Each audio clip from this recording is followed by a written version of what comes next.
Hello, it's great to see everyone. You came really far away over there. It's just lovely, isn't it, to be together after speaking to a camera for like 5 months. I have another camera. Hello for those of you online. But it's really nice to gather, to be together, to worship together. And the truth is, like some months ago, we decided what was going to be the sermon series. We had no idea we were going to have our first outdoor sermon and sort of service out here today. And actually, kind of the theme is probably not the best for our first day outside. But we're going to be talking about loss today. And so don't expect any funny jokes and stuff like that. I really had a few kind of stories in my head of funerals that went wrong, but then this morning I thought that's probably inappropriate for the times we're living, so I'm going to avoid that. But there's very many different kinds of loss, aren't they? Like there's loss of someone we love, there's loss when someone dies, but there's also loss of a way of living. We can lose a job, we can lose a relationship. Sometimes that could be a friendship or a romantic relationship. And there's many different ways in which we lose something, and that really affects us. And it affects us in a very hard way. And actually, if you think about it, sometimes when we lose something, we basically lose all our sense of focus and perspective. Like nothing else matters. If you see someone who's just kind of lost a really strong relationship, you'll see that kind of it doesn't matter if they're successful or not, if they have money or they don't, if they're healthy or not. Suddenly that's the only thing that matters. It's that one thing that kind of suddenly sucks all our energy, and it's all about that thing. We can't see anything else but that loss. So that's why it's very important to talk about loss, because it's something we all go through. And obviously in these times of COVID, in one way or another, we've all lost something, and we've all lost partly our freedom and partly the way in which we live. But other people I know lost a lot of money, some people lost a job, some people lost family members. So we've all lost something. So it's very important for us to look at this together. And the passage for today is 2 Corinthians 1, and I'm just going to read a little bit from that passage. And Paul is saying, "We do not want you to be uninformed, brothers and sisters, about the troubles we've experienced in the province of Asia. We were under great pressure, far beyond our ability to endure, so that we despaired of life itself." Paul is saying, and this is like top Christian, like the most faithful person who's ever stepped this world, more or less, other than Jesus probably. And he says, so that we despaired of life itself. That's how hard loss had hit him. "Indeed, we felt we had received the sentence of death. But this happened that we might not rely on ourselves, but on God, who raises the dead. He has delivered us from such a deadly peril, and he will deliver us again. On him we have set our hope that he will continue to deliver us, as you help us by your prayers." And the first thing with loss, and that we get from this passage, I'm just going to share 3 things with you today.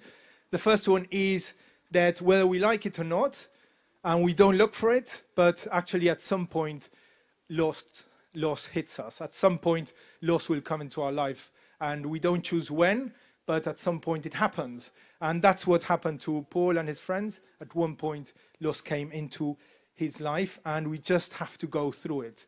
There's not any other option but just to go through it. It's not a choice. We can try and avoid it, but it's just going to happen at some point. And that's why I brought my little book today to read with you. It's a book we read quite often with the boys, and it's called "We're Going on a Bear Hunt." And I think a few of you might know it. I'm not going to read the whole thing, because if not, I'm going to lose my 10-minute sermon in the book. But we're going to read a few bits. And the bits that you know, which I hope are the first bits, you can say out loud, because you're not allowed to sing, but we're allowed to talk. So you can join with me in that bit. That's going to be our liturgy today. So let's go on a bear hunt together. We're going on a bear hunt. We're going to catch a big one. What a beautiful day. We are not scared. Ooh, grass. Long, wavy grass. We can't go over it. We can't go under it. We've got to go through it. So I've got like 3 people sharing the story with me. I need a few more, please. Swishy, swashy, swishy, swashy, swishy, swashy. Now, please follow on. If not, I'm going to start feeling embarrassed. So, all together, we're going on a bear hunt.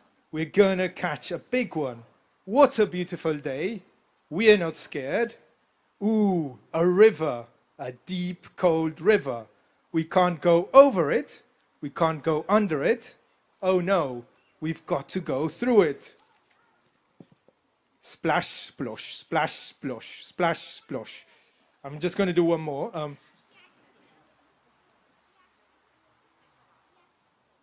going to do two more because there's two I like. We're going on a bear hunt. We're going to catch a big one. What a beautiful day. We are not scared. Ooh, a forest. A big, dark forest. We can't go over it. We can't go under it. Oh no, we've got to go through it. And this is the worst part. Stumble, trip, stumble, trip, stumble, trip. This is part of clergy training. They make you do this and see if you're able to not be embarrassed enough to do this. And the last one. We're going on a bear hunt. We're going to catch a big one. What a beautiful day. We are not scared. Ooh, a cave. A narrow, gloomy cave. We can't go over it. We can't go under it. Oh no, we've got to go through it. Tiptoe, tiptoe. What's that? And they find the bear. And there's many learnings from this, but there's two things that I get out, and I love it. I love kind of reading it to my kids because there's two things that I get out. One is that with these issues, with the troubles, we just have to go through it. We can try and avoid them, but the only way is going through them. And secondly, is that they go together. It's not I'm going on a bear hunt, it's we are going on a bear hunt. And they go together, they're in it together. And that's the second thing with loss. When we go through loss, it's so much easier if we're able to do it with others, if we are able to journey together in our troubles.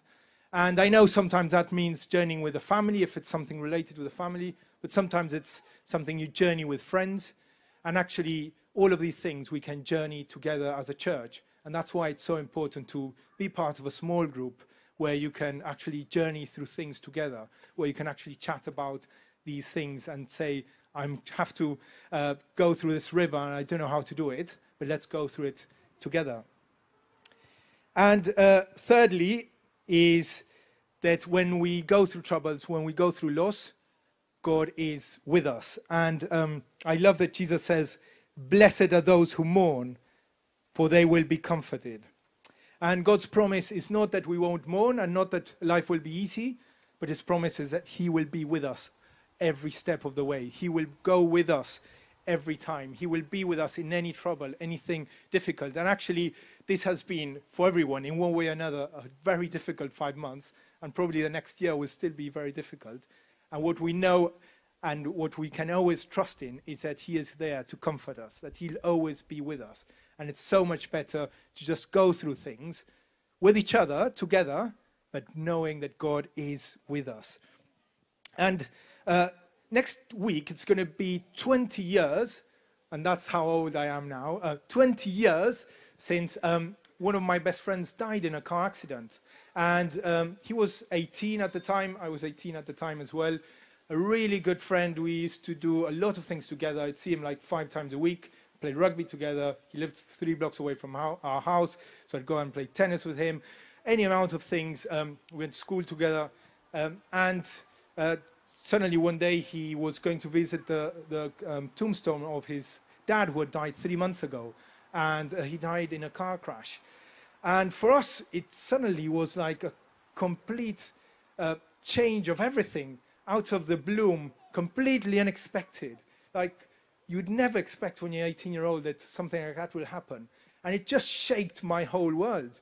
I was like lost. I lost my focus. I didn't know I don't know. You just don't know how to handle it. You don't know what to do. And then with our friends, we used to meet together with a Catholic priest who, 2 of my friends were Catholic, so we'd meet with him and we'd just chat through things. And again, what I understood was the only way to go through this was to just go through it. There's no other option. To go to it together we'd chat about it, and to go to it with God. It was a really good time to draw closer to God and draw closer to the people around me. But the other thing I learned was that you suddenly, when you lose something as important as that, is that you suddenly gain perspective of what's important in life. You gain perspective of what's the most important things. And the most important things have to do with people, with relationships. Relationships with your family, with your friends, with God, with the church. So you realize when everything's shaken, when everything you thought was kind of normal and you're just going through life and everything suddenly shakes, you realize what's important. And I realized that those were the most important things and really helped me have a perspective, and it helped me grow, and it helped me be the person I am today. So in loss, we grow, we change, we deepen, we mature, and we learn to trust God. And actually, that's probably one of the times when we best know who God is, because we get to know him in a very intimate and deep way, and we get to trust him because there's nothing else we can do but trust him. So I'd like to finish reminding us of these three things, and you're probably going through one kind of loss in the last 5 months. So it could be someone you love who you don't see anymore. It could be your way of life. It could be your job. It could be your future. It could be not knowing. It could be your certainty. It could be anything. We've all lost something. But these three things will help us. One is there's no other option but to go through it. We can try and avoid it, but we just have to go through it. Secondly, it's much better if we do it together. We are not alone in this. And if you don't know who to journey with, just speak to us and we'll find a house group or some people who will journey with you. And thirdly, we do it with God, because God is the one who promises, I am with you. No matter what, I am with you. If you feel I'm very far away, I am with you. If you're going through a really tough time, I am with you. If you've not been to church for a long time and really disconnected, God says, I am with you, because that's his promise, that when we mourn, he will comfort. When we mourn, he will comfort. That no matter what, he is with us. And we forget that he is with us. And when everything seems to go away and when we seem completely lost, we forget that Jesus promised to be with us. So I'm going to invite us just to respond now in prayer and just to ask God to remind us that he is with us. That no matter what loss we've gone through, no matter how painful that is, and no matter how distracted we might be or how far away we feel we are from him, he promises to be with us, and he is with us. So let us pause for a minute and pray and just ask God to remind us that he is with us and to come and fill us with his presence once again.